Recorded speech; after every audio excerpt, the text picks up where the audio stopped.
कल हमने दो मेथड पढ़े थे, ऐसे ही है कि 90,000 का नुकसान है, रिकॉर्ड कैसे करें।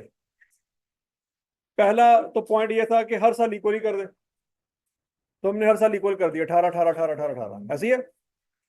फिर किसी ने कहा कि नहीं यार, हर साल इक्वल जो है ना, लॉजिकल नहीं है। शुरू में नुकसान ज्यादा रिकॉर्ड होना चाहिए और बाद में नुकसान कम रिकॉर्ड होना चाहिए। फिर हमने कहा जी पहले साल 36,000, पहले साल कितना, 36,900, फिर 23,200, फिर 14,600, फिर 9,200 और आखिरी साल में 5,000। तो आखिरी साल का जो नुकसान है वो पहले साल की निस्बत जो है 7 गुना कम है, बल्कि 7 गुना से भी थोड़ा सा ज्यादा ही होगा, 6 गुना कम है कम से कम। पहले साल जो नुकसान रिकॉर्ड किया है और आखिरी साल जो नुकसान रिकॉर्ड किया है, तो आखिरी साल वाला पहले साल की निस्बत 6 गुना का है। ठीक है जी। तो वो मोबाइल जो पहले साल आप इस्तेमाल करते हैं उसकी वैल्यू में 50% के करीब कमी आ जाती है, लेकिन 5वें साल में उतनी कमी नहीं आती। क्या ये कभी ये सिचुएशन आपने ऑब्जर्व किया खुद के, नहीं की, कि पहले साल में कमी बहुत तेजी से आती है, फिर 5वें 6ठे साल में कमी बहुत कम आती है। ठीक है, आगे चलते हैं बच्चों। तीसरा मेथड है sum of years digital method. Sum of years digital method, ये भी रिड्यूसिंग बैलेंस मेथड की तरह सेम है। मतलब पहले साल में कमी ज्यादा रिकॉर्ड करेंगे, आखिरी साल में कमी कम रिकॉर्ड करेंगे, लेकिन इसकी कैलकुलेशन रिड्यूसिंग बैलेंस मेथड से थोड़ी सी आसान है, लॉजिकल है। तो ये इसलिए ये तीसरा मेथड हमने बनाया है। Sum of years digital method का फार्मूला है बच्चों, डेप्रिशिएबल अमाउंट, जो टोटल वैल्यू में कमी आनी है, into remaining life divided by sum of digits, sum of digits. अब डिजिट्स से यहाँ पे क्या मुराद है, डिजिट से मुराद है, फार्मूला नोट कर लिया हमने, कर ले कर ले कर ले।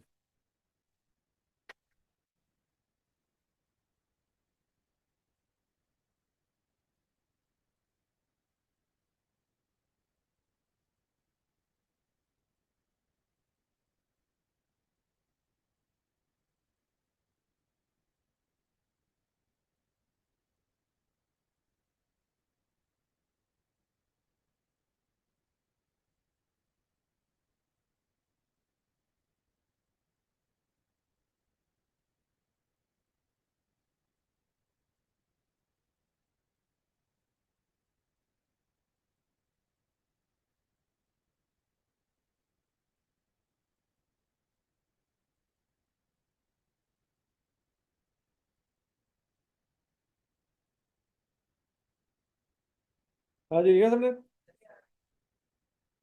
अब सम ऑफ डिजिट से क्या मुराद है बच्चों, फर्ज करो आपने मोबाइल इस्तेमाल किया 5 साल, कितने साल इस्तेमाल किया, 5 साल।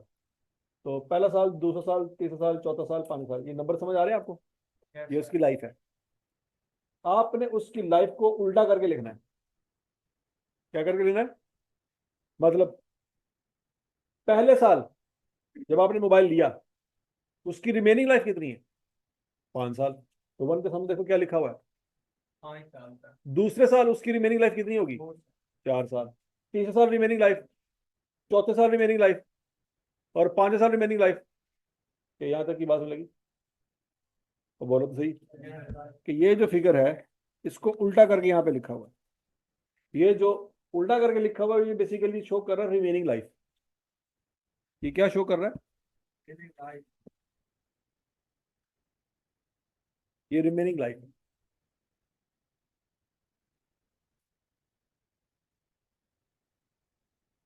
क्लियर हो गया जी। अच्छा, अब रिमेनिंग लाइफ के तमाम डिजिट को जरा जमा कर लें, क्या आंसर आएगा जी, 15। ये 15 है बेसिकली जिसे आपने डिवाइड करना है।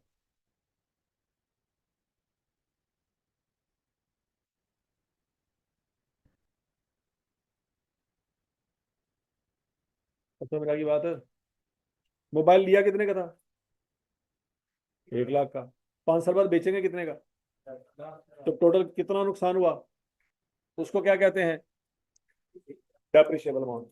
अब डेप्रिशिएबल अमाउंट 90,000 है, तो उसको डिवाइड करना 15 पे। किस पे डिवाइड करना है, 15 पे। आवाज नहीं आई, 15 पे डिवाइड करें, करें जरा 15 पे डिवाइड, क्या आंसर आता है?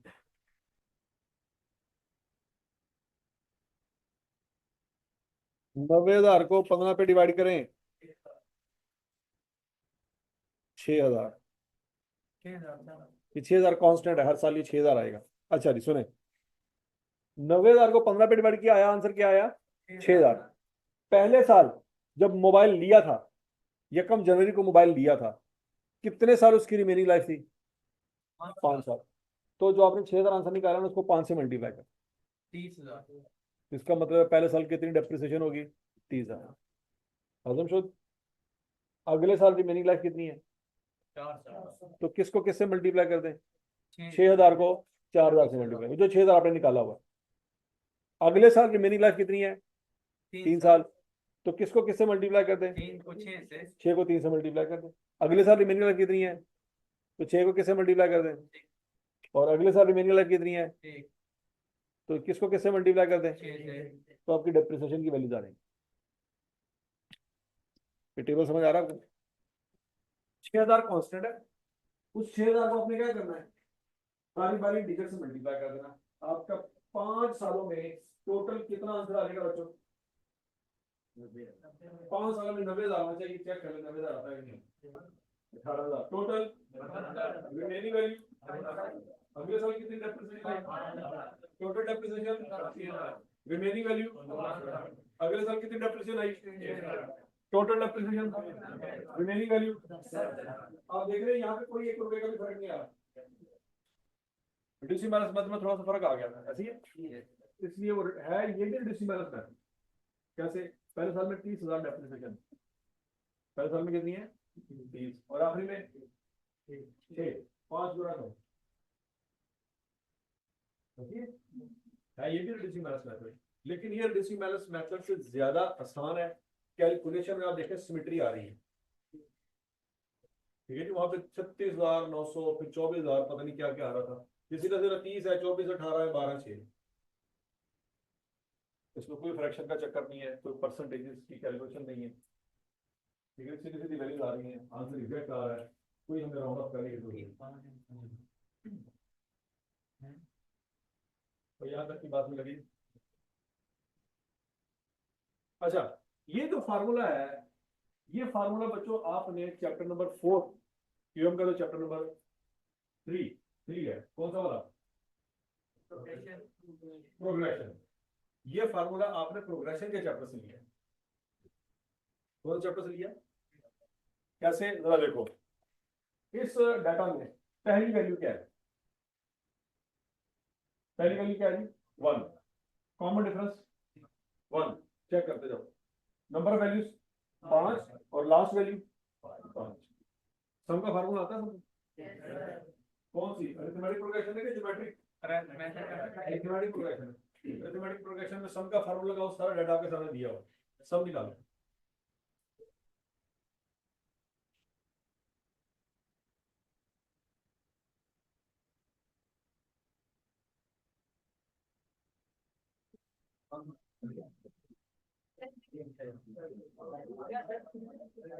क्या आंसर आया जी? यही फार्मूला पढ़ा आपने, n/2 इंटू n प्लस 1, या उसको हम a प्लस l कहते होते हैं, ठीक है ना। यहाँ पे a से मुराद 1 है और l से मुराद n है, क्योंकि यहाँ पे लास्ट वैल्यू और नंबर ऑफ वैल्यू सेम है। यहाँ पे लास्ट वैल्यू और नंबर ऑफ वैल्यूज क्या है? देखो, लास्ट वैल्यू 5 है और नंबर ऑफ वैल्यूज भी 5 है। फार्मूला तो वैसे ये पढ़ा ना आपने, n/2 into a plus l। इसमें हमने क्या किया कि यहाँ पे जो लास्ट वैल्यू है वो क्या है? n के बराबर, और जो a है उसकी वैल्यू क्या है? हमेशा यहाँ पे 1 ही होगी।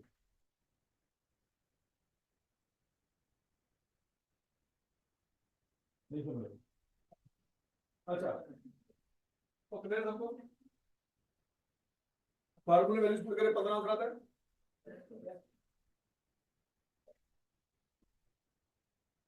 क्या आंसर आता है जी? 15। अच्छा, अगर एक मोबाइल हो जिसकी लाइफ हो 7 साल, लाइफ क्या हो? तो उसके सम ऑफ डिजिट की वैल्यू आपने बतानी है क्या होगी। जैसे ये 5 साल है ना, तो इसका सम क्या आया 15। अगर एक मोबाइल आपने 7 साल इस्तेमाल करना है उसका सम क्या आएगा 38। चेक करो चेक करो।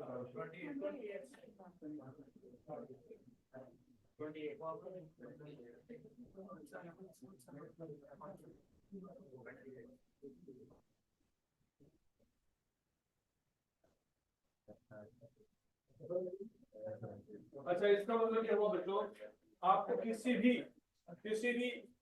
एसेट की लाइफ दी जाए तो आप सम निकाल सकते हैं। फॉर एग्जांपल एक बिल्डिंग है, उसकी लाइफ है 10 साल, सम ऑफ डिजिट क्या होंगे। एक बिल्डिंग है उसकी लाइफ है 10 साल।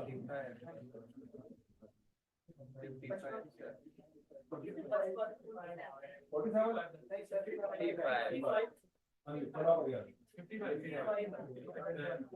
तो इसका मतलब है आप 7 तक कैलकुलेशन ठीक कर सकते हैं, 10 पे आगे लड़ाई हो जाती है। 51 ये रहा। तो 47 किसका आया था हाँ?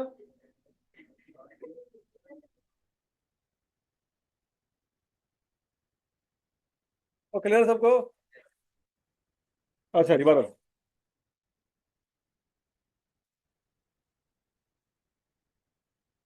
और ये मेथड भी सबको समझ आ गया बच्चों, इसमें कोई कंफ्यूजन कोई परेशानी है तो बता दो। फार्मूला भी क्लियर है, तो फार्मूला क्लियर है, कैलकुलेशन समझ आ गई है। 5 साल गुजरने के बाद टोटल नुकसान 90,000 होना चाहिए और रिमेनिंग वैल्यू 10,000 होनी चाहिए, क्योंकि रिमेनिंग वैल्यू ही वो वैल्यू है जो सोची हुई थी कि बेच के ले लेंगे। ये रिमेनिंग वैल्यू से हमारा 10,000 है, यही सोचा हुआ था कि मोबाइल बेचेंगे 10,000 मिल जाएगा, तो 10,000 तो आना चाहिए। अच्छा जी, अब चौथा और आखिरी मेथड है बच्चों, आउटपुट मेथड।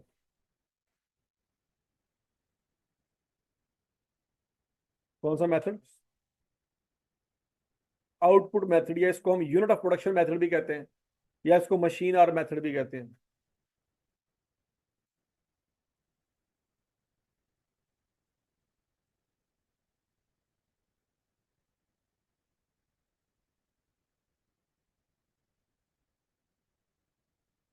तीसरा कौन सा, इसका तीसरा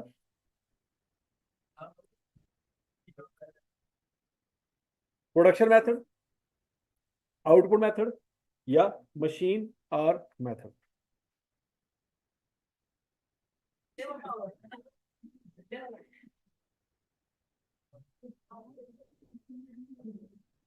ये बनेगा इसको मैंने देश पता नहीं, अंग्रेजी इन्होंने पता नहीं कहनी पड़ी है, पता नहीं अंग्रेजी पढ़ी है कि बस तो दी।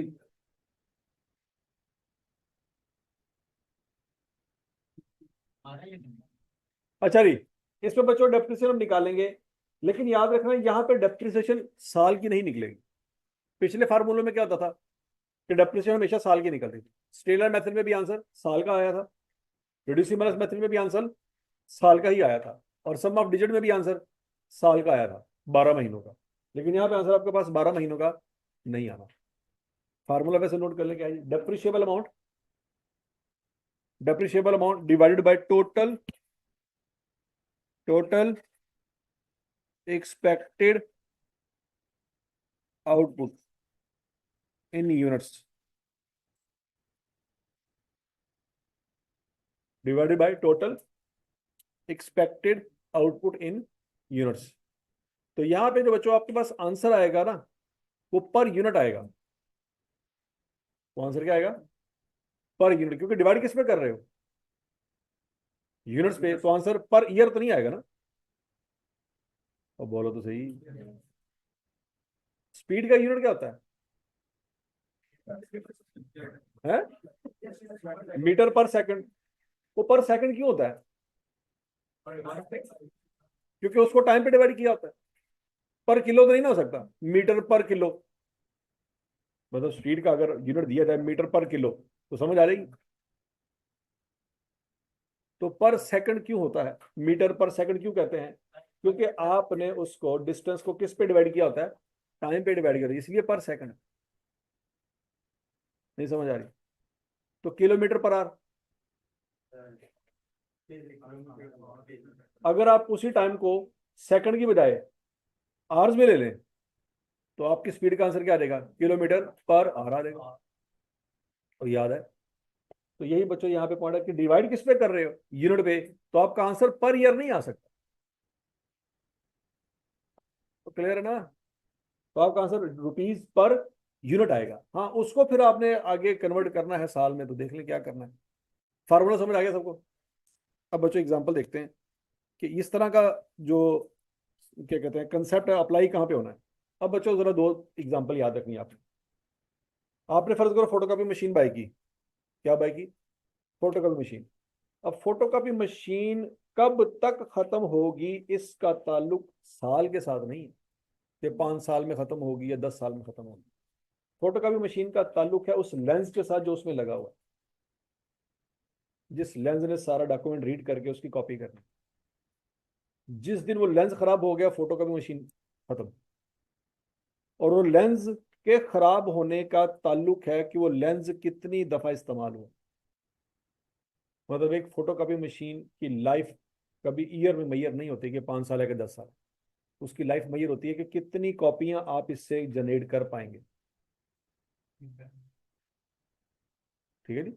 मतलब आप फर्ज करें मार्केट मार्केट में जाते हैं फोटोकॉपी मशीन परचेज करने के लिए, तो अगला बंदा कहेगा सर आप इससे 1 लाख कॉपियां कर सकते हैं, आप इससे 2 लाख कॉपियां कर सकते हैं, इससे 1.5 लाख कॉपियां कर सकते हैं। पॉइंट समझ आ रहा है कि नहीं आ रहा? उसकी लाइफ ईयर में मैयर नहीं होगी। किस में मैयर हो रही है? नंबर ऑफ कॉपीज में मैयर हो रही है। अब आपने वो सारी कॉपियां अगर 1 साल में ही कर ली तो आपकी मशीन साल में ही खत्म हो जाएगी। पॉइंट समझ आ गया? लेकिन आपने मशीन ली और साथ ही कोरोना आ गया, तो पूरे साल में कोई कॉपियां नहीं हुई।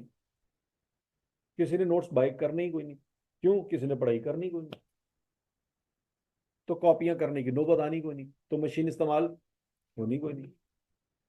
तो उस सिनेरियो में स्ट्रेट लाइन मेथड तो कहता है भाईजान डेप्रिसिएशन करो। रिड्यूसिबल मेथड भी क्या कहेगा? डेप्रिसिएशन रिकॉर्ड करो। सम ऑफ डिजिट मेथड भी क्या कहेगा? डेप्रिसिएशन रिकॉर्ड करो। जबकि हकीकत में मशीन डेप्रिशिएट हुई नहीं। और पॉइंट समझ आ रहा है कि नहीं आ रहा? मशीन डेप्रिशिएट होनी थी जब उसका लेंस यूज होना था, वो तो हुआ ही नहीं। सबसे कीमती चीज ही वो है। यहां तक की बात लगी? तो इस तरह के एसेट्स में हम स्ट्रेट लाइन मेथड नहीं लगा सकते, रिड्यूसिंग बैलेंस मेथड नहीं लगा सकते, सम ऑफ डिजिट मेथड, क्योंकि उनकी लाइफ ईयर्स में काउंट ही नहीं हो रही। अच्छा, एक और एग्जांपल ले लेते हैं, टरबाइन। टरबाइन का कंसेप्ट है कि टरबाइन होती क्या है? एक डैम के नीचे जहां से ऊपर से पानी गिर रहा है, नीचे टरबाइन लगा दी आप। अब टरबाइन की लाइफ खत्म होगी कब? उसका ताल्लुक भी टाइम के साथ नहीं है। उसका ताल्लुक उन चक्रों के साथ है जो वो चक्कर वो काटेगी। ये पॉइंट समझ आ रहा है? फॉर एग्जाम्पल, डैम में पानी कोई नहीं 5 साल, टरबाइन लगाई थी, पानी कोई नहीं आया 5 साल, तो क्या टरबाइन फारग हो गई है? वो तो चली नहीं। उसका मतलब है अगर तो आपने स्ट्रेट लाइन मेथड लगाया तो आपके मुताबिक 5 सालों में उसकी लाइफ खत्म हो जानी चाहिए। 5 साल में वो टरबाइन डेप्रिशिएट हो जानी चाहिए। लेकिन अगर वही टरबाइन उठा के आप मार्केट में लेके जाएं तो लोग उसकी वही कीमत लगा देंगे जो उसकी ब्रांड न्यू की कीमत थी, क्योंकि वो तो चली कोई नहीं। पॉइंट समझ आ रहा है कि नहीं आ रहा? उसने घूमना था तो उसकी गरारियां खराब होनी थी, उसकी गरारियां खराब होनी थी तो उसकी लाइफ खत्म होनी थी। वो घूमी नहीं। अच्छा, 1 साल डैम में इतना पानी आया कि सारे 12 महीने पानी गिरता रहा टरबाइन के ऊपर। 12 महीने टरबाइन 24 घंटे चलती रही। तो हो सकता है वो टरबाइन साल के अंदर ही खत्म हो जाए। तो जो टरबाइन 5 सालों में एक दफा भी नहीं घूमी, वो 1 सालों में कई करोड़ गुना घूम गई। समझ लगी बात? तो कुछ एसेट ऐसे होते हैं जिनको यूज करेंगे तो डेप्रिशिएट होंगे और यूज नहीं करेंगे तो डेप्रिशिएट। मोबाइल के बारे में क्या ख्याल है? यूज करें या ना करें, डेप्रिशिएट होगा कि नहीं होगा?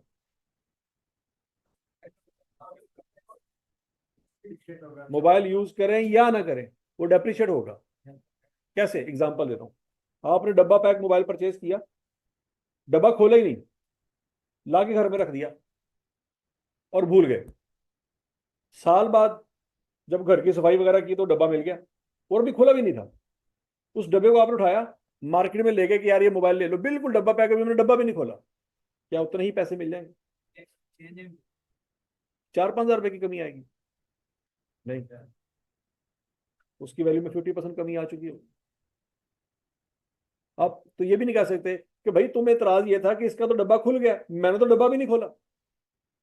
डब्बा नहीं खुला तो वैल्यू कैसे कम हो गई?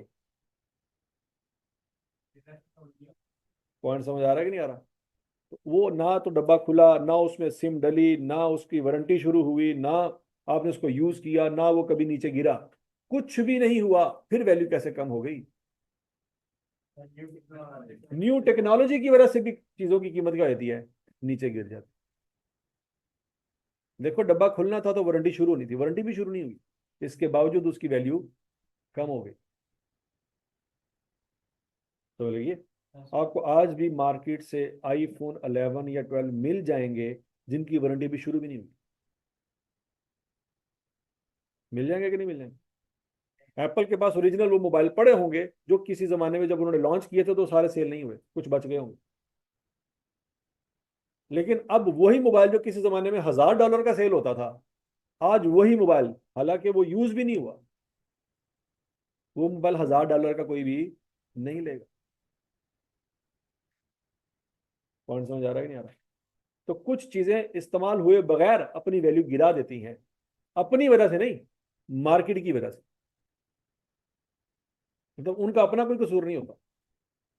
मार्केट में और चीजें ऐसी आ जाती हैं कि उनकी वैल्यू क्या हो जाती है, कम हो जाती है। हजम शुद्ध। अब अगला पॉइंट, एक और एग्जांपल लेते हैं। आपने ब्रांड न्यू घर बनाया,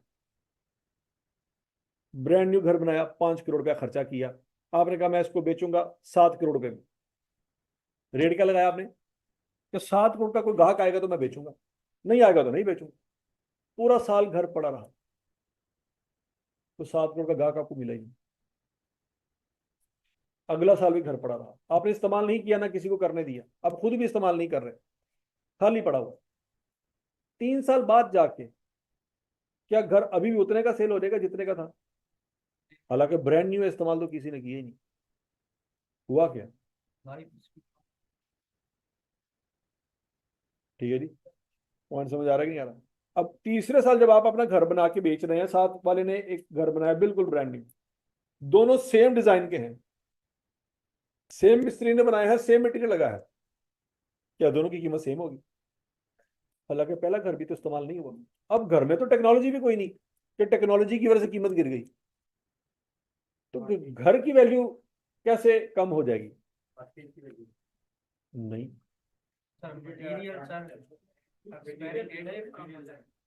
बिल्डिंग की एक लाइफ होती है, बिल्डिंग की क्या होती है, लाइफ होती है, मतलब 40 साल या 50 साल जो भी है। मतलब समटाइम एलडीए आके कहता है कि भाईजान आपकी बिल्डिंग की लाइफ थी 50, आप 45 साल गुजार चुके हैं, अब पीछे कितने साल आ गए हैं? 5 सालों के अंदर अंदर ये बिल्डिंग खाली कर दें। क्योंकि अगर आप ये बिल्डिंग इस्तेमाल करेंगे, इससे आपकी भी जाने जो है वो रिस्क पे हैं, और हमसायों की जाने भी रिस्क पे।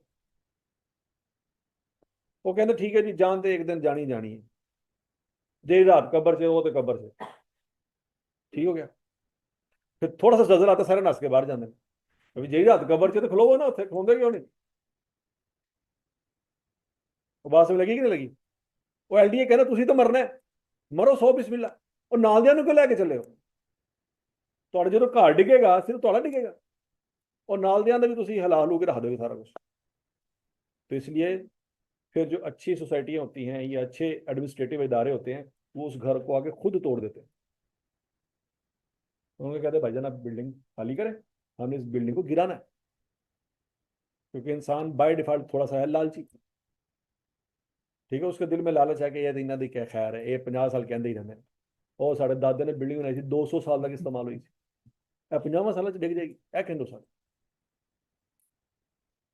वो पॉइंट समझ आ रहा है कि नहीं आ रहा? तो लिहाजा अगर एलडीए कह रहा है 50 साल इसकी लाइफ है, तो 50 साल के बाद वो बिल्डिंग गिरा देंगे आगे।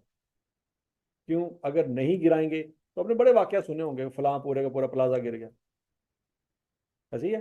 और वो प्लाजा सिर्फ वो प्लाजा नहीं गिरा, उसने दाएं बाएं वालों को भी हिला के रख दिया।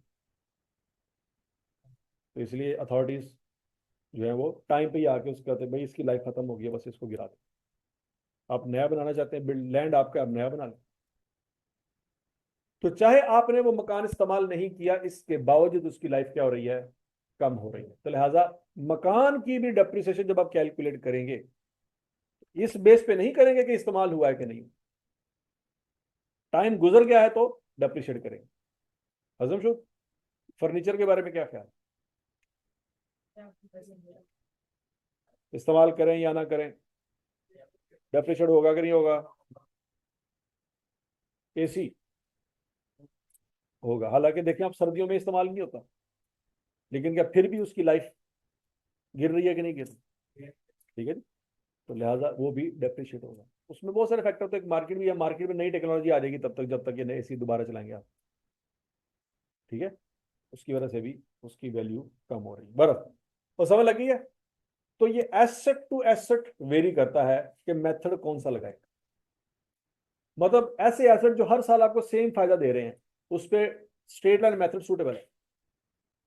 वो एसेट जो शुरू में फायदा कम दे रहे हैं और बाद में फायदा कम दे रहे हैं, उस पर कौन सा मेथड सूटेबल है? रिड्यूसिंग माइनस मेथड लगा लो या सम ऑफ डिजिट लगा लो। लेकिन वो एसेट जिसको इस्तेमाल करेंगे तो कम होगी वैल्यू, नहीं करेंगे तो नहीं कम होगी, उस पर हम आउटपुट मेथड लगा लें। लॉजिक समझ आएगी सबको? अच्छा जी, अब एग्जांपल आपको दी गई है बच्चों, मशीन की कॉस्ट है 1 लाख रुपए। फर्ज करें फोटो कॉपी मशीन है, मशीन की कॉस्ट क्या है जी? 1 लाख। 1 लाख। और लाइफ उसकी सवाल में कितनी दी गई है? 5 साल। ये 5 साल आप उसको चला सकते हैं। ओके, 5 साल बाद उसको बेचेंगे, कितने पैसे मिल जाएंगे? 10,000। लेकिन मशीन के बारे में कहा गया है कि ये 9,000 यूनिट बना सकती है। कितने यूनिट बना सकती है? इससे ज्यादा बनाओगे तो शायद ना बना सके। ओके, आपने मशीन ले ली, 2019 में आपने उस मशीन से बनाए 4,000 यूनिट। कितने यूनिट बनाए? 4,000 यूनिट। तो बच्चों अब आप जो डेप्रिसिएशन निकालेंगे वो पर ईयर निकालेंगे या पर यूनिट निकालेंगे? Per unit. अब आप 1 लाख में से 10,000 को माइनस तो करेंगे। 1 लाख माइनस, टोटल नुकसान कितना है?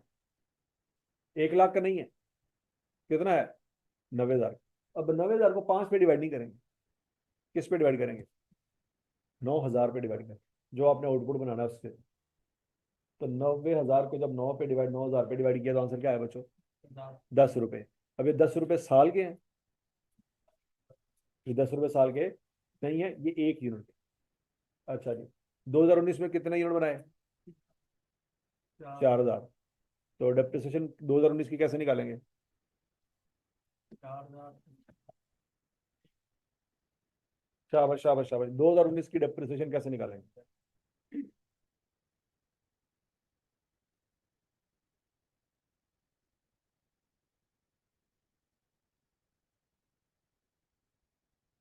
2019 की डेप्रिसिएशन कितनी निकलेगी?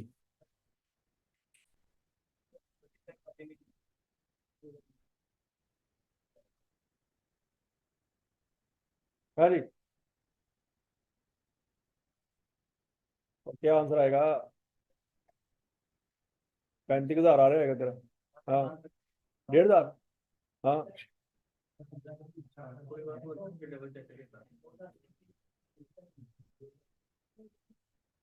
हाँ भाई,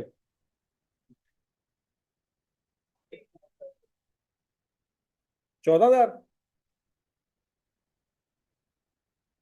शाबाश शाबाश शाबाश शाबाश, सोचो सोचो सोचो। हाँ।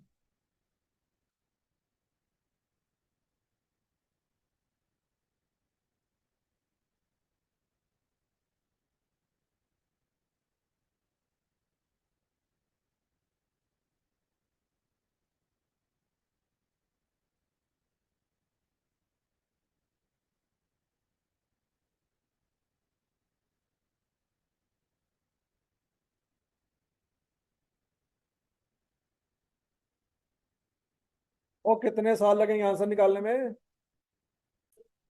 क्या आंसर आया? 2,000।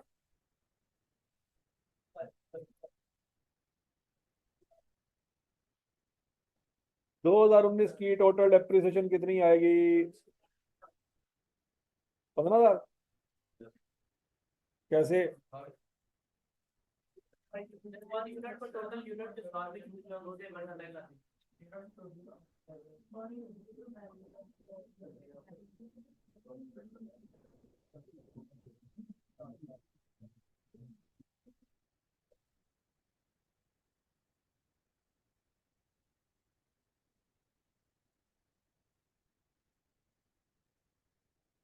अब बोलो तो सही क्या आंसर आया? 2020 का आंसर क्या आएगा? 2021 का क्यों? 2021 में कोई प्रोडक्शन है, कोरोना था, ऐसी है ना? है? अच्छा ठीक है, तो कितने बन गए? 2022 अभी हम किस साल में खड़े हैं? तो कितने बन चुके हैं? कोई भी नहीं। 7,000 बन चुके, तो मशीन खत्म तो नहीं ना हुई हुई। तो 2021 में कोई यूनिट नहीं बन सका, कारोबार ठप था, तो क्या मशीन तब भी डेप्रिशिएट होगी? नहीं होगी, प्रोडक्शन ही नहीं की। बात समझ आ रही कि नहीं आ रही?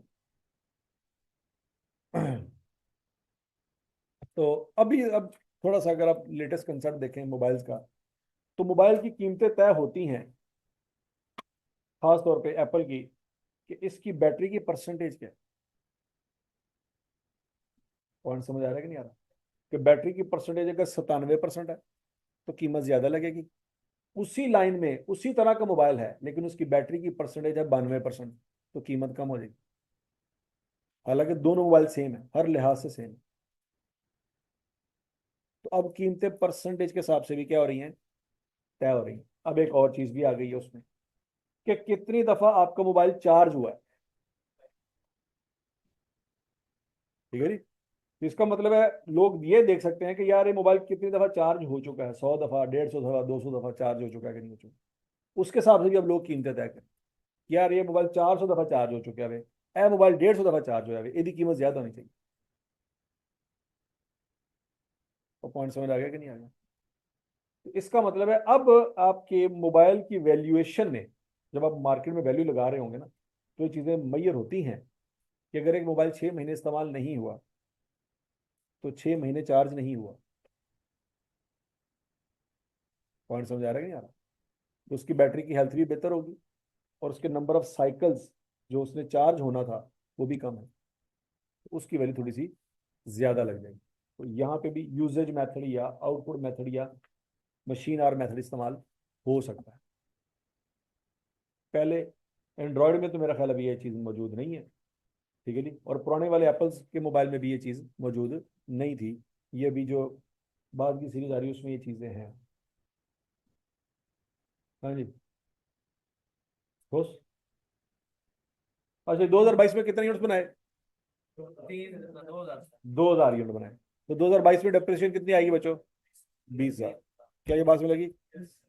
तो वैसे अब जरा गौर से देखो, वैसे इस मशीन की लाइफ कितने साल थी? आवाज नहीं आई।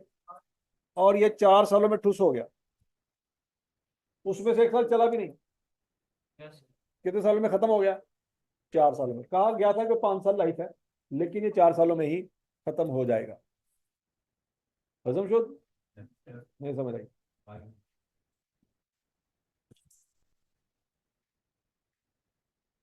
और डेप्रिसिएशन मेथड सबको समझ आ गया है कि नहीं समझ आया? अब उसके बाद बच्चों नोट करें डेप्रिसिएशन की पॉलिसी। डेप्रिसिएशन की पॉलिसी, पॉलिसी बच्चों ये होती है, एक कंपनी है, उसके पास एक ही बिल्डिंग है। कितनी बिल्डिंग है? एक ही बिल्डिंग। तो उस कंपनी के लिए तो बड़ा आसान है कि बिल्डिंग कब ली उस दिन से डेप्रिसिएशन स्टार्ट करें। और समझ आ रहा है? एक कंपनी, उसके पास एक ही बिल्डिंग है, तो उसकी डेप्रिसिएशन चार्ज करनी है। वो कहेंगे यार बिल्डिंग कब ली थी? ये कब जनवरी को, ओके, पूरे साल के डेप्रिसिएशन आ जाएगी। लेकिन वो कहेगा यार बिल्डिंग हमने ली थी 1 अप्रैल को, तो क्या तब भी पूरे साल की डेप्रिसिएशन आएगी? तब पूरे साल की डेप्रिसिएशन, पहले साल की बात कर, पहले साल इस साल बिल्डिंग ली है यकम अप्रैल को, तो 12 महीने की डेप्रिसिएशन चार्ज करें। भाई बिल्डिंग ली ही यकम अप्रैल को, तो 12 महीने कैसे बनते? पॉइंट समझ आएगा कि नहीं आएगा? तो फिर हम कहेंगे यार जिस दिन से बिल्डिंग ली है उस दिन से डेप्रिसिएशन चार्ज करो। Point clear? अब 1 मिनट के लिए इमेजिन करें, आप लोग पेप्सी कंपनी में अकाउंटेंट लगे हुए हैं। किस कंपनी में? पेप्सी। और पेप्सी कंपनी कहां पर रजिस्टर्ड है? न्यूयॉर्क में। कहां पर रजिस्टर्ड है? अब अमेरिका में बैठे हो, तो क्या पेप्सी कंपनी की एक बिल्डिंग होगी? क्या अमेरिका में एक बिल्डिंग होगी? क्या न्यूयॉर्क में एक बिल्डिंग होगी? क्या पेप्सी कंपनी का ऑपरेशन सिर्फ अमेरिका में है? कहाँ कहाँ है? कम से कम 150 मुल्कों में इसका ऑपरेशन है। तो 150 मुल्कों में कम से कम 150 बिल्डिंग तो होंगी। इस बात समझ, ये मैं कम से कम की बात कर रहा हूँ। ये अजम्पशन लेकर पूरे मुल्क में एक ही बिल्डिंग है। हालांकि ऐसी बात है, सिर्फ लाहौर में उसकी 4 बिल्डिंग। सिर्फ लाहौर में उसकी कितनी बिल्डिंग है? 4। तो कराची में कितनी होंगी, सियालकोट में कितनी होगी, इस्लामाबाद में कितनी होगी, पेशावर में कितनी होगी, वो अलहदा से हिसाब है।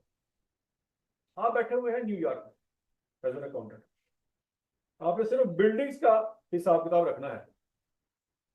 तो आपको पता चलेगा कि इस साल कंपनी ने पाकिस्तान के अंदर लाहौर में बिल्डिंग बाय की है 15 अप्रैल को, कराची में बिल्डिंग बाय की है 15 मई को, इंडिया में बिल्डिंग बाय की है जनाब 25 मई को, फिर दूसरे सूबे में बिल्डिंग बाय की है जी 12 जून को, फिर तीसरे सूबे में बिल्डिंग बाय की है जी 28 सितंबर को, एंड सो ऑन। तो आप एक एक बिल्डिंग की डेट लगा के कैलकुलेशन कर रहे होंगे, तो आपका तो बेड़ा गर्क हो गया। पूरा साल आप बिल्डिंग की डेप्रिसिएशन निकालते रहते हैं। पॉइंट समझ आ रहा है ना? अगर आपकी एक छोटा सा कारोबार है, एक ही बिल्डिंग आपके पास, आप आराम से उसकी डेट को देख के क्या करेंगे, डेप्रिसिएशन चार्ज कर लेंगे। लेकिन अगर आप न्यूयॉर्क में पेप्सी कंपनी के हेड ऑफिस में बैठ के डेप्रिसिएशन निकाल रहे हैं, तो हजारों बिल्डिंग्स की कैलकुलेशन आपने करनी है। उस वक्त आपके लिए हर बिल्डिंग की डेट ऑफ परचेज के साथ डेप्रिसिएशन निकालना मुश्किल हो जाए। सिचुएशन समझ आ रही? क्योंकि आप ये कर रहे हैं तो आप सिर्फ क्या बरकत मार्केट में बैठ के आपने हिसाब कर रहे हैं, इसलिए कर रहे हैं कि वो जो बर्गर वाली दुकान है उसके बर्गर काउंट करने आप, इसलिए तो नहीं कर रहे हैं। आप किसी भी कंपनी में जाके काम कर सकते हैं, मल्टीनेशनल भी हो सकती है, लोकल भी हो सकती है। तो फिर आपको जो नॉलेज चाहिए वो फिर हर लिहाज से चाहिए, हर जगह पे फिट होता हो। पॉइंट समझ आ गया कि नहीं आ गया? तो जब इतनी हजारों बिल्डिंग्स की डेप्रिसिएशन आपने निकालनी होगी ना, तो तब आपके लिए मसला आ रहेगा कि यार डेट ऑफ परचेज से अगर डेप्रिसिएशन निकाले तो कितने हजारों डेट ऑफ परचेज। वैसे साल में दिन 365 है, लेकिन पेप्सी ने बिल्डिंगें तकरीबन 2000 बाय की हैं। पॉइंट समझ आ रहा है कि नहीं आ रहा? तो 2000 दफा आपको डेट ऑफ परचेज वेरीफाई करके डेप्रिसिएशन चार्ज करनी पड़ेगी। तो ये काम तो नहीं होना आपसे। सिर्फ आप बिल्डिंग की डेप्रिसिएशन नहीं वेरीफाई नहीं कर सकते अपनी नौकरी में। पॉइंट समझ आ गया? तो उसके लिए फिर आसानी क्या पैदा की है स्टैंडर्ड ने? उसने कहा देखो आप ये पॉलिसी बना लो, क्या कि डेट ऑफ परचेज है भाड़ में, कौन सी बिल्डिंग का परचेज की है रेलिवेंट नहीं। अब बस ये वेरीफाई कर लो कि इस साल परचेज की भी है कि नहीं। इस साल कितनी बिल्डिंग परचेज की है जी? 2000 बिल्डिंग परचेज की। ओके, कीमत कितनी बनती है जी? 15 बिलियन बनती है। ओके जी, रेट लगाओ, आंसर आ गया। कौन समझ आ गया? तो उसके लिए पॉलिसी क्या लिखी हुई है जी? Full year depreciation is charge in the year of purchase and no depreciation is charge in the year of sale. Year of purchase चाहे नवंबर में बाय की है, चाहे सितंबर में की है, चाहे जुलाई में की है, चाहे अगस्त में की है, चाहे अप्रैल में की है, चाहे जनवरी में की है, हमें इससे कोई लेना देना नहीं कि कब किस तारीख को की, किस तारीख को की है, इससे कोई लेना देना नहीं है। बस ये वेरीफाई कर लो इस साल ली है कि नहीं ली है। सारी बिल्डिंग इकट्ठी कर। ओके, रेट क्या है? 10%। सबके साथ 10% लगा। अब आप माइक्रो लेवल पे बैठ के सोचेंगे ना, आप कहेंगे सर ये ज्यादती है। माइक्रो लेवल पे अगर आप देखेंगे कैसे, सर एक बिल्डिंग नवंबर में ली है और एक जनवरी में ली है, दोनों पे 12-12 महीने की डेप्रिसिएशन लगा दी है, तो ज्यादती है। पॉइंट समझ आ रहा है क्या? तो ठीक है, आप इसके बिल्डिंग के साथ जाती ना कर ले, अपने साथ जाती कर। अपने साथ जाती से क्या हो रहा है? 2000 दफा कैलकुलेशन करें। सर ये तो मैंने सोचा ही था। तो वापस आ गए, वापस आके क्या करो, सारी बिल्डिंग इकट्ठी करो, इस साल में कितनी पर बिल्डिंग बाय की है और उसके साथ क्या करो, डेप्रिसिएशन रेट लगा। ठीक है। हाँ, वो आप जो लॉजिकली समझ रहे हैं ना, इसके साथ जो बिल्डिंग जनवरी में ली थी और जो नवंबर में ली थी, सबके 12-12 महीने की डेप्रिसिएशन चार्ज कर दी है, ये लॉजिकली मैच नहीं कर रही बात, क्योंकि बिल्कुल ठीक है। लेकिन आगे भी तो देखो, आगे हम क्या कर रहे हैं कि जब बेची उस साल में भी तो चार्ज नहीं ना की, तो वो तो ज्यादती आपको शुरू शुरू में फील हो रही है, तो जब आप बेचेंगे ना वो थोड़ी सी एडजस्टमेंट उसकी हो जाएगी। In the long run ultimately आपका आंसर सेम ही आएगा, तो इसलिए उसके बारे में परेशान है नहीं। ये पॉलिसी पढ़ी था बच्चों। Full year depreciation is charge in the year of purchase and no depreciation is charge in the year of sale. ये बात याद रहेगी। अब एग्जांपल दी गई है बच्चों आपको, मोबाइल कितने का लिया था, 1 लाख रुपए, परचेज कब किया, इससे पहले हमने जो सवाल किया तो उसमें असम्पशन बनी थी कि ये कम जनवरी को लिया होगा। अब यहाँ पे महीना बता दिया कब लिया, ये कब है, मोबाइल बेचा कब, कितने का बेचा, 10,000 का, कब बेचा, 31/मार्च 2022। क्या बच्चों 2017 का पूरा साल यूज हुआ, नहीं यूज हुआ, नहीं हुआ। क्यों, जनवरी फरवरी मार्च में कितना था मोबाइल, आपके पास नहीं था। आपने किस दिन से यूज शुरू किया, मार्च में नहीं था आपके पास मोबाइल, फरवरी में नहीं था, जनवरी में नहीं। 2022 में जब बेचा, कब बेचा, 31 मार्च को बेच दिया। अप्रैल में आपके पास मोबाइल था, मई में, जून, वो जो मोबाइल बेच दिया नहीं सर, नहीं है। कब बेचा,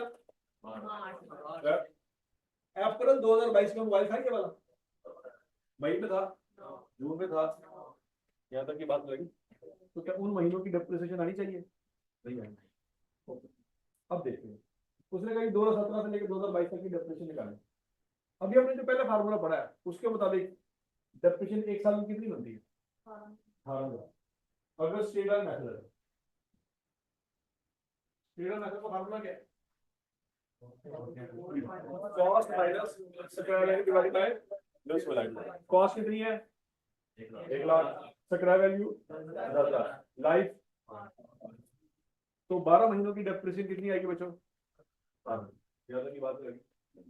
अब लॉजिकली देखा जाए तो 2017 में ये 12 महीने इस्तेमाल नहीं, लेकिन हम फिर भी इसकी 12 महीनों की डेप्रिसिएशन चार्ज करेंगे और वो कितनी आएगी, 18,000, 2017 जाती होगी। लेकिन फिलहाल इसको नोट रखिए, मतलब लॉजिकली सर देखें, अप्रैल में मोबाइल लिया, अप्रैल से लेकर दिसंबर तक इस्तेमाल किया, जनवरी फरवरी मार्च में तो हमारे पास मोबाइल था ही नहीं, उन महीनों की डेप्रिसिएशन क्यों चार्ज की। हम कहते ठीक है, आपकी बात बिल्कुल ठीक है, लेकिन जरा सब्र करें। 2018 में भी डेप्रिसिएशन कितनी आएगी, 18, 19 में, 20 में, 21 में और 22 में नहीं है। No depreciation is charge in the year of sale. अब 17 में 3 महीनों की एक्स्ट्रा डेप्रिसिएशन चार्ज हुई, हुई कि नहीं हुई, जनवरी फरवरी मार्च, मोबाइल था ही नहीं फिर भी डेप्रिसिएशन आ रही है। लेकिन 2022 में 3 महीने आपने इस्तेमाल किया मोबाइल, लेकिन डेप्रिसिएशन कोई नहीं आई।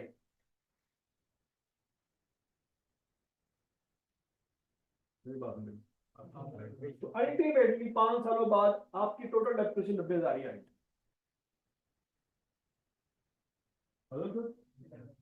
अगर आप उसको सिर्फ 2017 में बैठ के देखोगे ना, इसमें बैठ के देखोगे तो आपको लगेगा ज्यादती होगी, लेकिन जब 5 साल बाद बैठ के देखोगे ना तो आपको क्या नजर आएगा कि ओवरऑल सब ठीक मैच हो रही।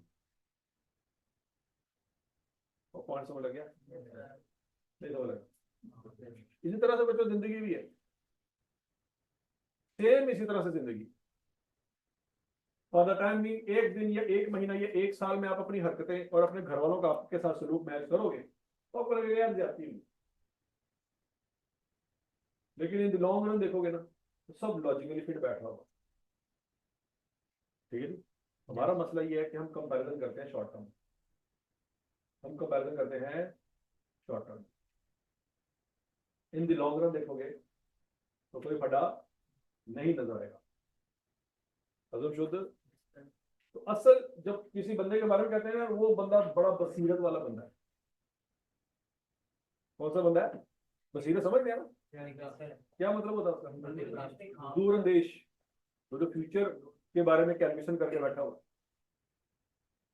वो छोटी छोटी बातों में गुस्सा नहीं होता, उसी को कहते हैं ये जो है बड़ा दूरंदेश बंदा। क्या यार लड़न देने कुत्ते वांगू लड़न देना आपस और सुकून ना बैठा है अपनी रीला देखा जाए, उनको कोई फर्क नहीं पैदा की कर लेते। ठीक है, तो दूरंदेश बंदा है। और पॉइंट लगे कि नहीं लगे? तो पॉइंट यही है बच्चों, उसको पता है कि इन दी लॉन्ग रन मेरा आउटकम भी वही होगा जो इनका है। ये भी थक हार के 2 साल बाद 3 साल बाद सुलह करके बैठे हो, तो मैं क्यों ना पंगे लगा? समझ लगी कि नहीं लगी? तो जो खुफी आपको आज बुरी लगती है, एक वक्त आएगा क्या कहेंगे यार से ज्यादा कर रहे थे उन्होंने। और जो खाला आपको अच्छी लगती है, एक जमाना आएगा यार इनकी को खुफी तो ज्यादा जगह लगी थी। तो पॉइंट समझ आ रहा है कि नहीं आ रहा? तो लिहाजा फॉर द शॉर्ट रन, महीने 2 महीने 3 महीने 6 महीने के लिए, यानी किसी से नाराजगी, यानी किसी से सुलह, यानी किसी से आउट ऑफ द वे जाके मेरे बेबी ने खाना खाया। मतलब जब आप उससे नहीं पूछ रहे थे क्या उससे पहले वो खाना नहीं खाता था, मतलब वो भूला हुआ था, आपके मैसेज करने में उसको याद है, ओ हो यार मैं तो रोटी खानी, कोई फायदा नहीं। इन दी लॉन्ग रन तुझे कह बाढ़ में ना मेरा लोग जहर खा रहे, ठीक हो गया? तो इसलिए बाकी लोग आपकी किसी बकवास में इंटरेस्टेड है नहीं होते, क्योंकि उन्हें पता है अल्टीमेटली मेनल यही होगा, रीजनल यही होगा, टेंशन नहीं है। ठीक है जी, आप कहते हैं कितना बेहिस्सा यार, मैं जलील हो रहा हूँ तो सुकून से लेटा हुआ, तो कहता मैं भी जलील होकर लेटा है तो भी अल्टीमेटली एंड हो जाएगा, तो टेंशन है। ठीक है जी, तो बच्चों अब यहाँ पे एक बात याद रखिए आपने कि 3 महीनों की डेप्रेशन तो चार्ज नहीं हुई, 5 साल बाद देखोगे तो सेम अल्टीमेटली हर चीज मैच कर जाएगी। और समझ लगी बात की? यह फुल ईयर पॉलिसी, कौन सी पॉलिसी? फुल ईयर पॉलिसी में क्या है कि जिस साल मोबाइल लिया है उस साल भी 12 महीने की डेप्रेशन आएगी, चाहे 12 महीने इस्तेमाल है नहीं। और इसकी मैंने लॉन्ग एक बड़े मैक्रो लेवल पे आपको मैंने वजह बता दी है कि अगर आप न्यूयॉर्क में बैठे हैं और एक साल में 2000 बिल्डिंग परचेज हुई हैं, आपसे हर एक बिल्डिंग की लहदा डेढ़ के हिसाब से डेप्रेशन चार्ज नहीं हो पाए, उस वक्त आपको इस पॉलिसी का फायदा नजर आएगा। क्लियर है? अब दूसरी पॉलिसी नोट करें, मंथली पॉलिसी या टाइम प्रोपोर्शनेट पॉलिसी।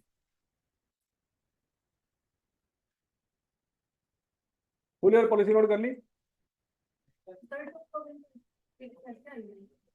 चार्ज ही नहीं की। क्यों नहीं की? पॉलिसी में देखो क्या लिखा हुआ है,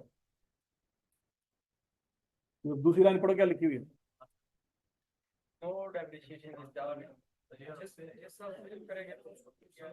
कि जिस साल आपने बेचा है उस साल कोई डेप्रिसिएशन नहीं आएगी।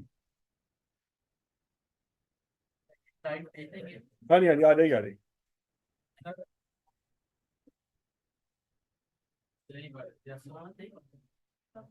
और बात समझ आई आपको? नहीं समझ आई?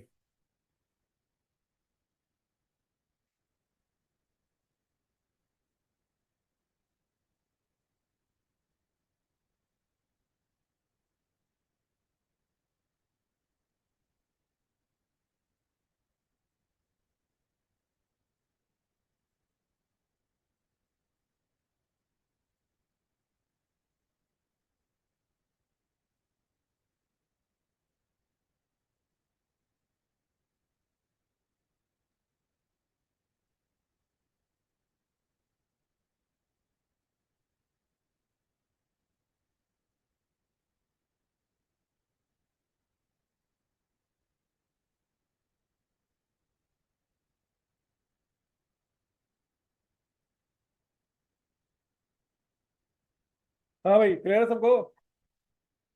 अब बच्चों दूसरी पॉलिसी कौन सी है जी? अब जो छोटे से कारोबार हैं, मैंने आपको एक मल्टीनेशनल की एग्जांपल दी जो 150 मुल्कों में फैली हुई है, उसके अकाउंटेंट के मसले समझ आ रहे हैं आपको कि 2000 बिल्डिंग्स एक साल में परचेज हुई, उनकी डेप्रिसिएशन चार्ज करनी है। अच्छा, वो भी सिर्फ बिल्डिंग के बारे में सोच रहा है, फर्नीचर जो लिया है उसका स्यापा अलहदा, इक्विपमेंट जो लिए होंगे उसके मसले मसाइल अलहदा, गाड़ियां जो ली होंगी, तो बात समझ लगी कि नहीं लगी? तो एक बंदा पूरा साल रखना पड़ेगा सिर्फ इसी काम के लिए कि वो क्या कर रहा होगा, उसने डेप्रिसिएशन चार्ज कर रहा होगा, और हो सकता है उसने पूरा डिपार्टमेंट रखा हो, 20 बंदे सिर्फ ऐसे काम वास्ते बैठे हुए हैं कि वो क्या कर रहे हैं, डेप्रिसिएशन की कैलकुलेशन। ठीक है ना? मतलब पेप्सी कंपनी में सिर्फ बिल्डिंग थोड़ी है, उसमें एसी भी होंगे, फर्नीचर भी होगा, इक्विपमेंट्स भी होंगे, प्लांट भी होगा, मशीनरी भी होगी। तो ठीक है, उसमें बहुत सारे फिक्स एसेट्स होंगे और हर एक की डेप्रिसिएशन आपने चार्ज करनी है। तो ये तो आपको मैंने छोटी सी एग्जांपल दी बिल्डिंग की।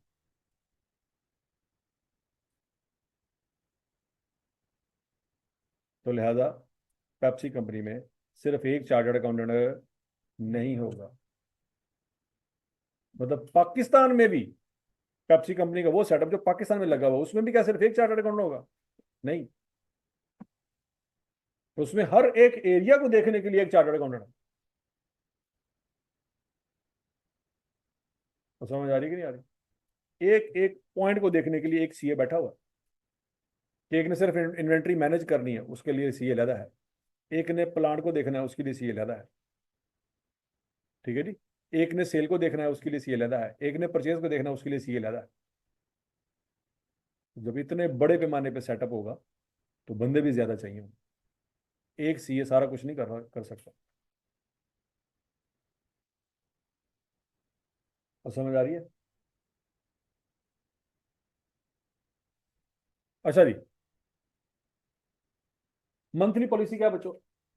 Depreciation will start from the month of purchase, जिस महीने परचेज किए उस दिन से स्टार्ट होगी, and stop in the month of sale. ये ज्यादा लॉजिकल है,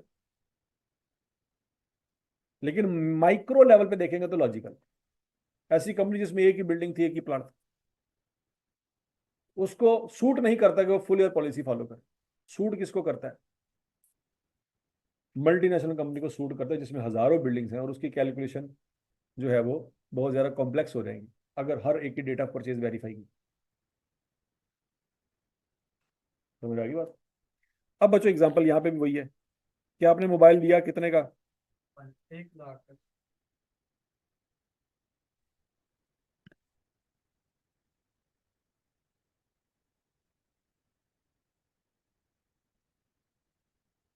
मोबाइल कितने का लिया जी? 1 लाख का। परचेज कब किया? 1 अप्रैल 2017 को। स्क्रैप वैल्यू क्या है? 10,000। बेचा कब? 31 मार्च 2022 को। लाइफ कितनी थी? 5 साल। डेप्रिसिएशन मेथड क्या है? Straight line. अभी तो बाकी मेथड की बात ही नहीं कर रहे, अभी हमने मेथड कांस्टेंट रखा हुआ है। कौन सा? Straight line. और मंथली बेसिस पॉलिसी है। वो कहता है 2017 से लेकर 2022 तक की डेप्रिसिएशन निकालें। तो क्या आप अपने दिमाग से जो समझ आती है उसके हिसाब से 2017 की डेप्रिसिएशन निकाल सकते हैं? ठीक है।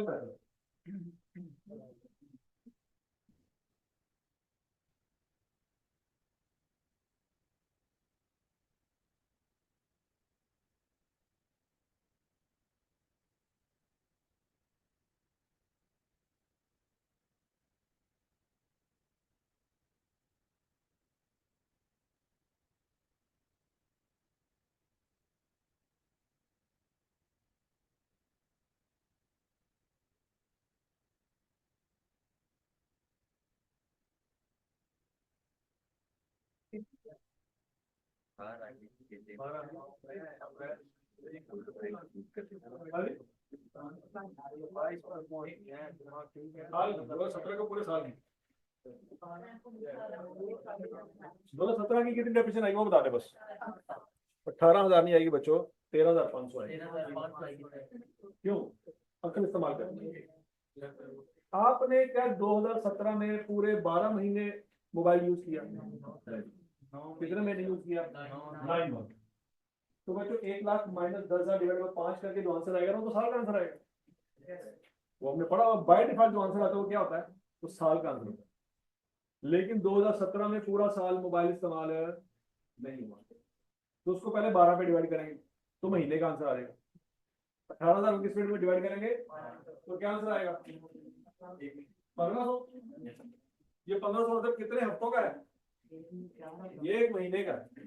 कितने महीनों का है, अब कितने महीने मोबाइल यूज किया 9 महीने। तो 9 से मल्टीप्लाई कर, लॉजिकल है कि नहीं।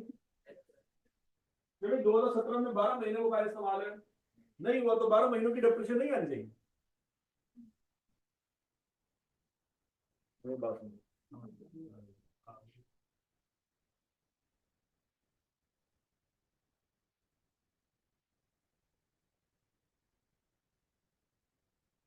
हाँ जी, यहां तक मुझे बताया जरा। 1 लाख माइनस 10,000 डिवाइड बाय 5 इससे जो आंसर आएगा वो एक हफ्ते का आंसर है, एक साल का तो साल का आंसर है, हमने पहले दिन तय किया। लेकिन हमें साल का आंसर नहीं चाहिए, हमें कितने महीनों का चाहिए 12 महीने का। 12 महीनों का, तो वो कैसे निकाले 12 महीने में फिक्सिंग करें। 12 पे डिवाइड कर दे तो एक महीने का आंसर आएगा और फिर 9 से मल्टीप्लाई करके कितना आएगा 13,500। चलो क्यों। Yes sir. अच्छा, अब 18 में सर पूरे साल का कि 18 में भी मोबाइल यकम अप्रैल से यूज हुआ नहीं, 18 में तो यकम जनवरी से चल रहा था, तो 2018 में तो वही आंसर आएगा जो पहले आता था। कितना 19 में, 20 में, 21 में और 22 में। और 22 में तो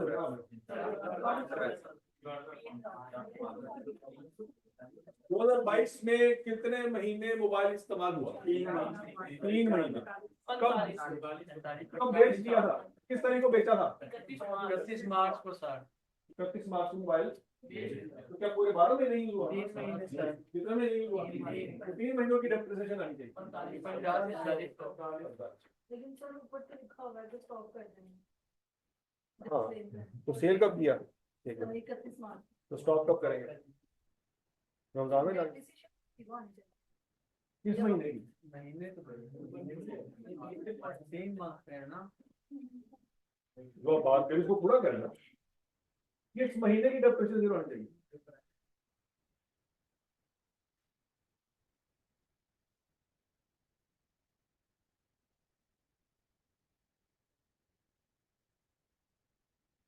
कब सेल किया मैं 31 मार्च को, महीना पूरा हो गया।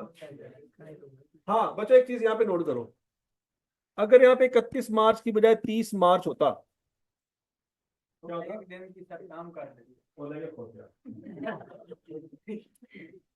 अगर 31 मार्च की जगह क्या होता 30 मार्च होता तो मार्च के महीने की डेफिनेशन नहीं आनी। डेफिनेशन के मुताबिक, डेफिनेशन पढ़ो क्या लिखी हुई, डेप्रिसिएशन विल स्टॉप कब मंथ ऑफ, जिस महीने मोबाइल बेच दिया वो महीना मार्च का था तो मार्च की डेप्रिसिएशन नहीं आएगी, जनवरी और फरवरी की आएगी। In the month of sale, जिस महीने बेचा उस महीने की डेप्रिसिएशन नहीं आएगी। जनवरी में बेचा नहीं, फरवरी में बेचा नहीं, कब बेचा तो जनवरी और फरवरी की आएगी, मार्च की नहीं आएगी। यहां तक की बात लगी और बोलो तो सही। अच्छा लेकिन यहाँ पे बच्चों क्या लिखा हुआ है, जब मार्च का महीना मुकम्मल हो जाए तो फिर मार्च की क्या आएगी, मार्च का महीना क्या हो चुका है 31 लिखा हुआ है। हाँ अगर 30 लिखा होता तो क्या मार्च का महीना मुकम्मल हो गया, नहीं हो, इसलिए नहीं आया। अगर 15 मार्च को बेचा होता तो मार्च के महीने की नहीं आ रही थी, अगर 10 मार्च को बेचा होता तो मार्च के महीने की कब आएगी, मार्च के महीने की जब मार्च का महीना मुकम्मल हो गया है। 31 मार्च को बेचा, मार्च का महीना मुकम्मल हो, नहीं बात मतलब आपके सामने 3 रोटियां रखी गई है बच्चों, कितनी रोटियां रखी गई है 3, आपने पहली खा ली, दूसरी खा ली, तीसरी खा रहे थे, रास्ते में ही थे कि आपकी भूख खत्म होगी, तो कोई पूछे कितनी रोटियां खा गई तो आप क्या कहोगे 2 भूखियां खा दी ना, तीसरी तो जरा सी 2.5 ਤੁਸੀਂ कहते इधर जगह तुसी कोई नहीं है बात नहीं है। तीसरी मुकम्मल होगी तो क्या कहेंगे लेकिन अगर तीसरे में एक बुरकी भी बाकी रह गई है तो उनके को भजन 2 खा दिया। 2.9 सही बात हो जाती ठीक है।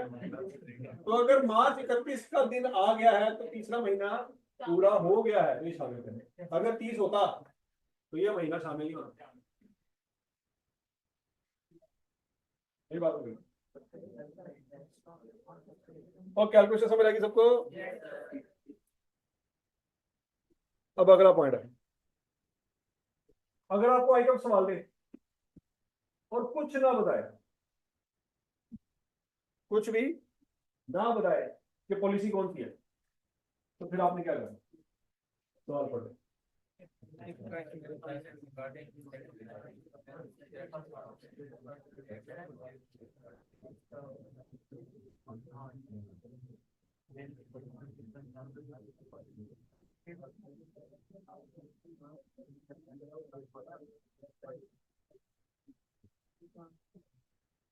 लॉजिकली बात समझ आती? अगर डेटा परचेज आई आप दे रहा है सवाल में कि भाई यकम मार्च को या यकम अप्रैल को मोबाइल दिया था, तो महीना क्यों बता रहा होगा? वो इसलिए बता रहा होगा भाई उस महीने रिप्रेजेंटेटिव चार्ज करो। अच्छा, लेकिन अगर एक ये कहे कि mobile was purchased during the year 2017, क्या मतलब है? तो आपको नहीं बता रहा किस तरीके को लिया है, उसने तो 2017 में परचेज किया बस, उसने आपको महीना नहीं बताया, तारीख। तो आप क्या फिर 9 महीने की डेप्रिसिएशन चार्ज करेंगे, 6 महीनों की करेंगे, 10 महीनों की करेंगे? आप कर नहीं सकते, आपके पास महीना है ही, उस वक्त आप मजबूर है क्योंकि आई क्या आपने आपको महीना नहीं बताया, तो महीने की कैलकुलेशन आपसे रिक्वायर है, नहीं करना चाहिए उसको। तो फिर आप क्या करेंगे? फुल ईयर पॉलिसी फॉलो करें।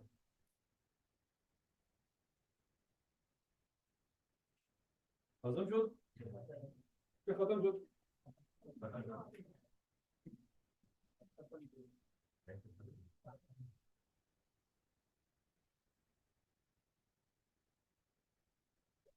हाँ, डेप्रिसिएशन के मेथड कितने हैं, कौन कौन से?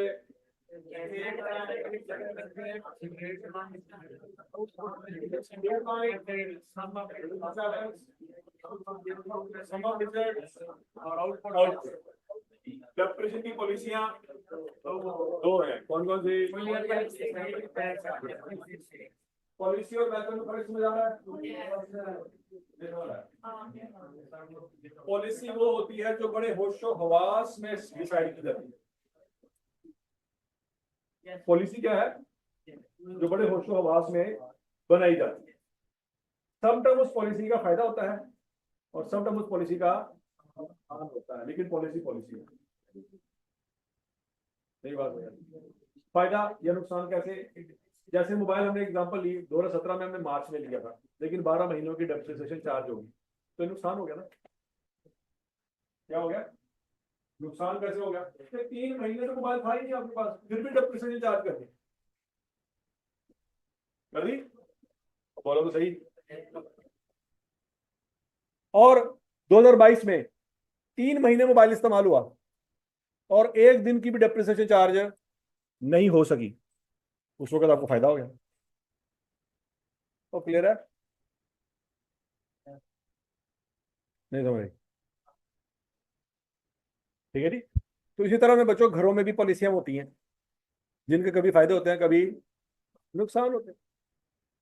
मतलब घर वालों ने पॉलिसी बनाई है मगरिब के बाद कोई बंदा बाहर नहीं रहेगा, तो जो भी हो जाए मगरिब से पहले घर पहुंचना ही पहुंचा, ये पॉलिसी है। अब आपको अच्छा लगे बुरा लगे वो अलग स्टोरी।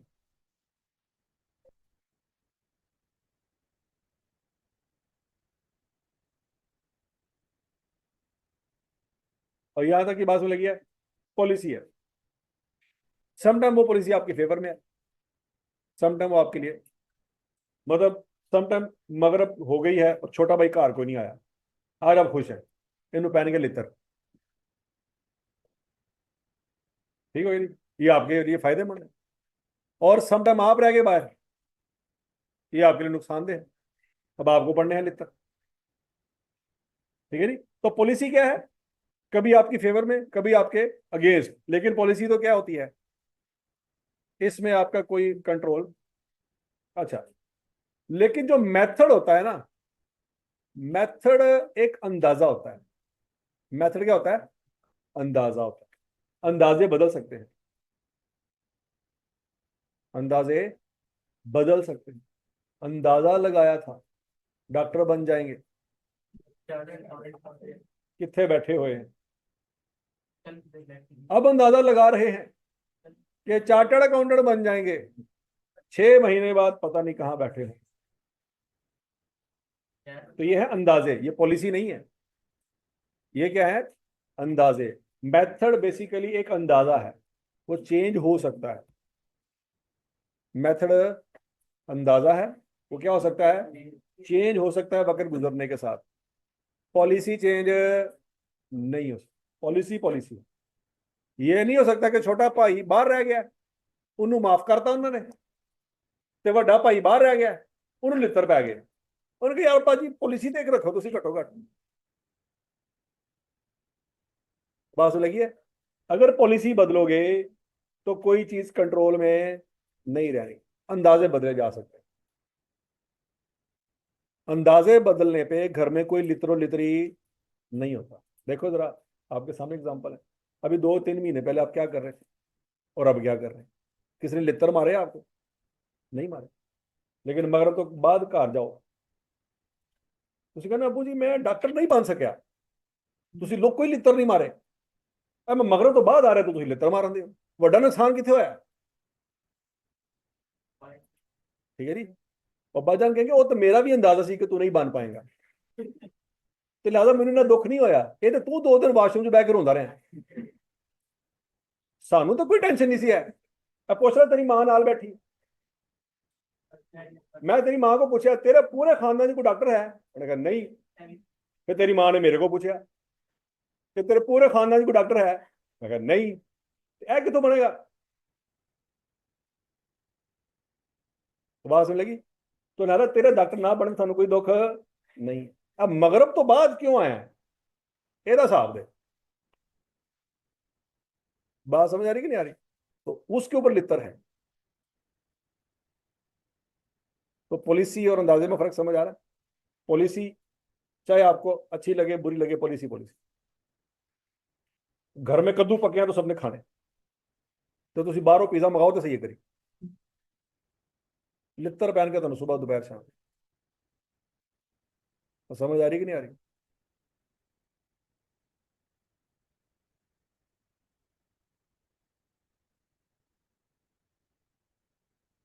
चलो जी, ठीक हो गई थी, बस बस बस। हाँ जी।